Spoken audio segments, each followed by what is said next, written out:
All right, Chris here with Rivertown Pro Wash, and I want to talk to you today about your pressure washer actually losing pressure. And so I want to show you something. So this is an unloader, right? So this is a blue spring unloader, and I've been running the black big fat unloaders. They're 60 bucks. This one was like 175. They make orange springs, green springs. They have some unloaders that have orange washers that you can actually stack the washers and build the unloader that way. So anyway, when your pressure washer surges, you start losing pressure. The quickest thing to do is to follow your bypass line that goes into your buffer tank. That's the line up here. That's the line that goes back into the buffer tank. And when you let go of the trigger, it actually bypasses water into the tank so it don't overheat the pump, okay? All right, mine was doing that. I had went through 5 or 6 unloaders in a month.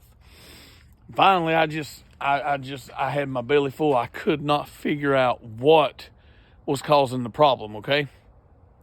I called Michael Hindeleiter. He's out in Texas.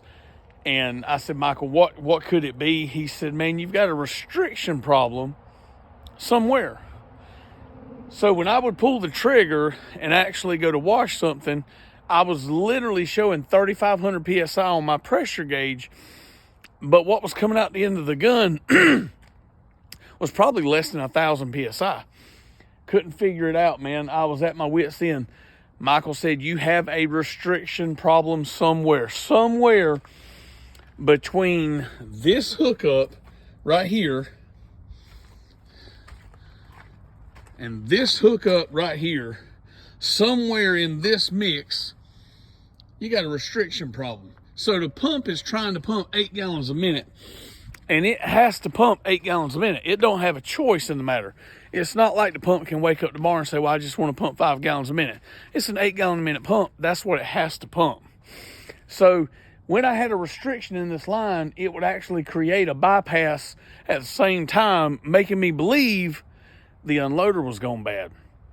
But after changing 4, 5, 6 unloaders, I knew there's no way that could be the problem.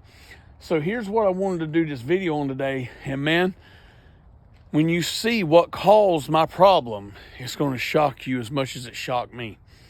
So here's the thing. So I've been out here all day today, tearing this thing apart. I've took everything apart, okay? So here's how we knew we had a restriction problem once Michael told me, okay?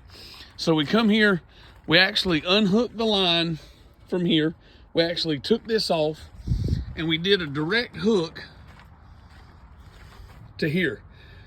And we would get pressure. When we would hook this line back up and run through the reel, we would lose pressure. So I took all this apart. I took all this off, the downstream injector. I took this coupler off. I thought, well, maybe this line's full of rust. Something's wrong. Well, anyway, here's a downstream injector right here, okay? All right, this is an 5 to 8 gallon a minute downstream injector. That's what I'm running on this actual unit here. So when I looked inside this hole, I could see something in there. So you see how beautifully clean that is?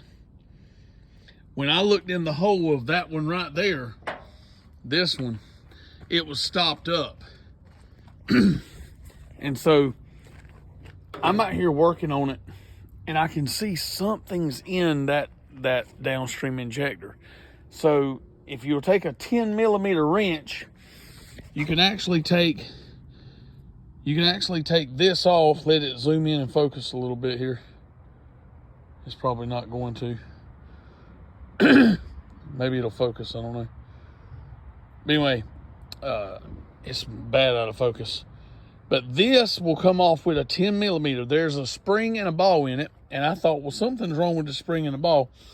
And I went to looking, and I want to show you.